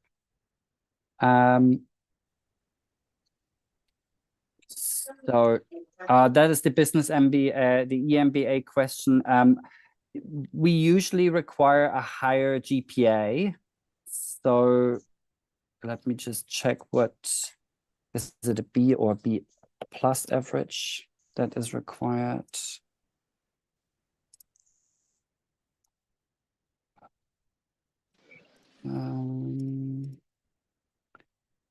A B average. So we require a 3.2 out of 4 or 60% or a first division. So, well, 56, if you have work experience, just, you need to apply with a CV anyway. So I would give it a shot. Your PTE score is, we need a 58 with no communication skill less than 50. So you would need probably need to retake your PTE or do Duolingo or IELTS or something. I hope that is that it clears that one up. Will the $10,000 scholarship be for the full course duration or is it per year? So I think I mentioned this before. It is for the entire program, so it's a one-off payment of $10,000. To get the offer letter, is there any interview with students? For 95% of the programs, there's no interview. But there are, I think, a handful of programs that have interviews as part of the application process. Sometimes the faculty requests an interview if they are unsure about something. But in general, there is no interview. How can I apply for PhD in English language TESOL, either through you, the Globalwings, or directly to the university? What are the mandatory requirements to be submitted during the application process?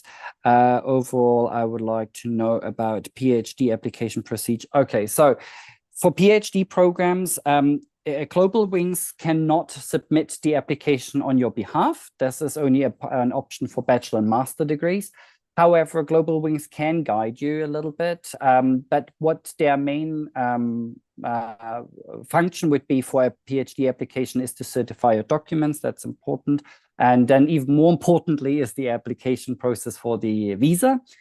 The rest should be done by you as the PhD student. So what you need to do is you need to provide an application through our application portal that's on the website. And you need to, sorry, just opening this up. You don't have to, technically, you don't have to have a supervisor. Okay, the best possible supervisor will be allocated to you. However, it is strongly recommended that you reach out to our postgraduate coordinators, and I put the link in the description box, to make sure that we can actually support your research and that we have capacity available. So reaching out will increase your chances to of success with your PhD application. Now, when you approach the postgraduate coordinators, please find the sweet spot in your email. Sometimes we get one-liner emails, they will not get a response. Sometimes we get the opposite extreme where we get 5 pages with lots of documents attached. That is also overwhelming. So when you approach the postgraduate coordinators, briefly introduce yourself, outline your academic history, outline your research experience. That is important because obviously you need to have research experience, and very quickly outline what you would like to research. And then they take the conversation from there. Okay.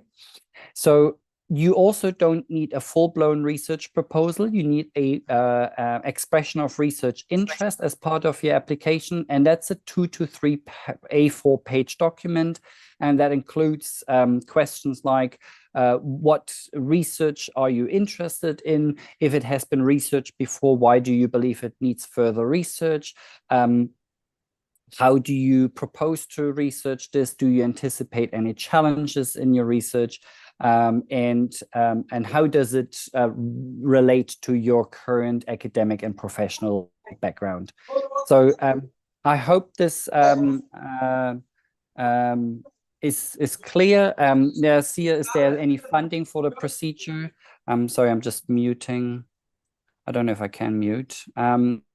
If we can, yes, sir, I'll do it. Or be on mute. Yep. Thank you. So funding procedure, as I mentioned before, you pay domestic fees at PhD level. So that is already a very low fee compared to other study destination, and you can apply for that doctoral scholarship. When you lodge your PhD application, you can apply for your PhD scholarship at the very same time. So you don't have to wait until you get an offer. So I hope that gives you a bit of an understanding of PhD applications going forward. And then here's another question. Is there any November intake for Bachelor of Commerce? Yes, there is. That's actually our only bachelor degree that we also offer in trimester 3, November. Whew. Wow. Oh, yeah, we keep going. Okay. Let me barge in a bit because a few students wants to speak with us still, and I know we are almost over our time. But if you allow us, a few students would like to speak with you. Continue if you allow us. Sure. Okay. Yeah. Okay. I would like to call for Ila Saha. Ila Saha, if you're here, please unmute yourself and present your queries.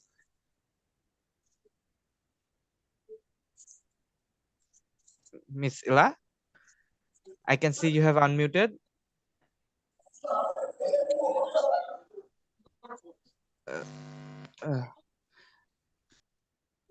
Miss Ella, we cannot hear you. Hello. Yeah, we can hear you right now. Please present your queries.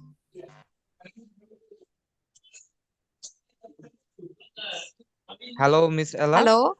Yes, please present your queries. Hello. Yes, hello, we can hear you. Can you hear us? Hello. Yes. Okay, Martin, I want to ask you one question. How can I convince supervisor, or how can I get a scholarship for PhD program? As I am from business background, I have completed BBA and MBA and also masters in philosophy in marketing. So I want to get chance for PhD program in New Zealand. Okay, so I just, the last question that I went through was all about the same question. So I wonder if you had a chance to listen to this. So look into the chat box, please. There is a link to the postgraduate coordinators. Please approach them as your first step in the application process and present them with your background, with your research area that you're interested in, with your research experience that you had so far, and with your academic and professional background. And please keep it maybe pretty concise, not too short, but also not too long. And then they will take the conversation from there. And then you need to apply. The next possible application round is the 1st of July. So you need to apply by the day before. Yeah, so there are the application documents are listed on the website. If for the expression of research interests, just a little bit of an elaboration, it's a 2 to 3 A4 page document that outlines what you want to research, if it has been researched before, why it needs more research, how you propose to approach the research, what challenges you anticipate, and how this is relevant to your academic and or professional background. Okay?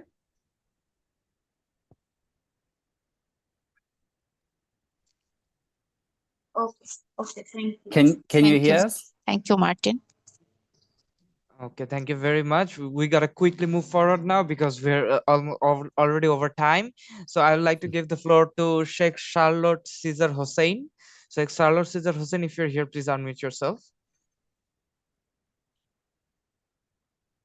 Okay, then I'm going for Mr. Rosario. Mr. Rosario, if you're here, please unmute yourself.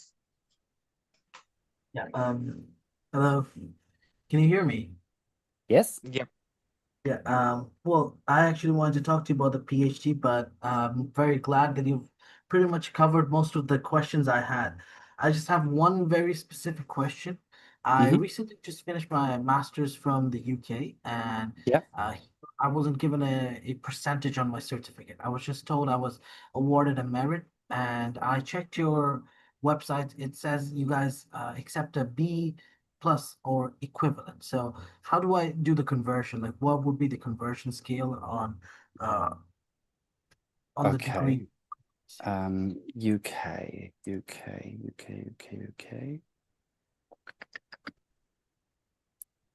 So you have not been given a percentage? Well, not on the certificate. I have a transcript. I can manually calculate it. Okay, hang on. Let me just see if I can see that here.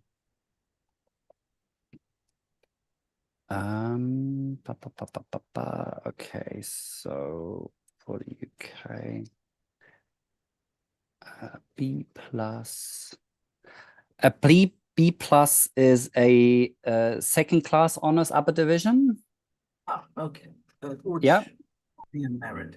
I do have a one other thing. I don't know Sure. if that would be so hypothetically any area of interest research that I'm interested in. would that have to line up with any of the coordinators or supervisors that I want to talk to? Like, and any previous research experience that I have, would that have to be relevant to what they're doing right now? I have 3 published academic papers, but not in top tier journals. They're like mid to lower range journals. So would those, if I want to present those as evidence of my capability to be a researcher, do they do those have to be in existing fields, like in which the supervisor No, needs? no. So what the supervisors want to see is that you're capable of doing research, not necessarily what you have researched. Okay, it's just because we don't offer any taught content in our PhD program, so we cannot accept students that have never done any research before, because then they might struggle. So so it's more about that you have done research rather than what you have researched. Now, what you want to research and whether we can support this, this is why you should contact the coordinators, because you know, if students want to research an area that we have no expertise in, we cannot accept that, because what would we do with those students? How would we support them and help them to do their research? And that's why it is important to have that conversation, that pre-application conversation with the coordinator. If you're applying for July intake, you still have plenty of time, but I would suggest that you contact them fairly soon, simply because sometimes it takes a bit of time with emails going back and forth to clarify questions and so on and so forth. One other small question. I know you've already said this twice. You mentioned an expression of interest for the research area and a brief email to the supervisor. So a coordinator. So when I am emailing the coordinator, do I need to have the research interest ready? No. Just No. in That is then topic part of which I want to approach. that is then, yeah. So this is then, maybe I can actually upload, or maybe I can do. So hopefully this works. I'm going to upload a little document that guides you through PhD applications. I didn't know that this is actually possible here. I hope you are on your computer so that you can download it rather than on your phone. So yes, the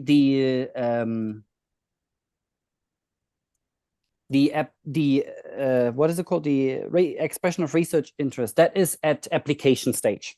Okay, for the pre-application conversation, you just outline in words what you want to do. All right. Okay. That was almost everything. Thank you so much. Okay, please read through that document. It explains everything and has links in it. Yeah, thank you. Thank you so much. Thank you. Okay, thank you so much. We want to quickly wrap this up. The last 2 more students, I would like to call for Mr. Abdullah, NHQ. Abdullah, if you're here. Yes, please. Hello, am I audible? Can you hear me? Yep. Yes. Yes, hi Martin, how are you today? And I just joined a little late because of my official meeting. That's why I joined late.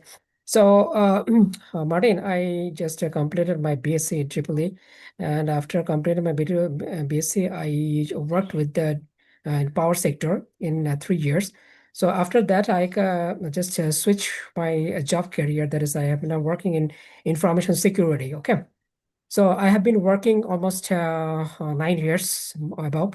So now I have some thinking that I'm going to just complete my master's, okay, in New Zealand. So I thought that's why I need your like assistance. That's how can I proceed for my master's in New Zealand with a good scholarship. In which fields do you want to do your master degree? Yes, in cybersecurity or information security. Okay, so that would be our Master of Engineering practice, or computer science. If you want cybersecurity, you might want to look into computer science, and then take cybersecurity courses. So remind me, what was your bachelor's degree again? Sorry. That was BSc in electrical and electronics engineering, but I have just switched in the cybersecurity. And I have just working this area almost 9 years. Okay. Okay, I think you should probably look at Yeah, look at the Master of Computer Science, because there you can then take cybersecurity courses, or Master of Engineering. But you probably need an engineer. So, Yeah, Martin, or Master of Engineering. But what I suggest is write a cover letter where you outline everything that aligns to cybersecurity, and this is your main goal, is to improve your qualification in the area of cybersecurity. Because if the faculty thinks, oh, okay, you have applied for engineering practice, but you're better off in computer science, or the other way around, they can advise that, but they need to know what your end goal is. Okay. Okay, so if you provide me some link that I can go through that, and I will send this mail to that particular mail address that I can send information. Oh, that goes through Globalwings. They will provide the application. So you just need to provide the application documents, and then Globalwings will lodge the application on your behalf. Okay, got your points. Okay, Marty, thank you so much for your valuable information from me. Okay, I'll see you in the next talks. Okay. Thank you very much for your time. Yeah. Thank you so much. Okay, we would like to conclude with the final student of Miss Pial. Miss Pial, if you're here, please unmute yourself. This is the Hello. Yeah. Mr. Pial. Okay. Hello. So actually, I just want to know, after masters in information security or cyber security, is there any on-site campus or recruitment? Any facility do you provide in the? Absolutely. We do have an employment and careers team. So, and you should engage with that team quite early, not towards the end of your program, but actually towards the beginning, because if you do a master program, they're usually just 1 or 1.5 years. And they will help you to write your CVs. They will help you with interview skill training. They provide you with resources. They also can link you with alumni in a network. And they organize career expos on campus where you can meet with industry. Okay, the service is free of charge. But as I mentioned, it is important that you start working early with them, because a master program goes very, very quickly, and all of a sudden you're at the end of it. So so they will help you with your preparation to apply for jobs after you graduated. Okay, thank you. Actually, my background also from electronics and telecommunication from India. So after that, it's been around 13 years I've been working in network security. So now I just want to interested to know about my cyber security and information security, and what courses I want to master's degree. So is that it is that's the same as with the previous caller. So so just provide a cover letter where you outline the what you have done that is related to cybersecurity, and that this is your end goal where you want to improve your skill knowledge. Okay. Thank you. Thank you. Okay, great. Thank you. Okay, thank you so much. Thank you to Mr. Martin as well for guiding all these beautiful souls of our countries. And Martin has given us a lot of information for us to digest in and also get to know.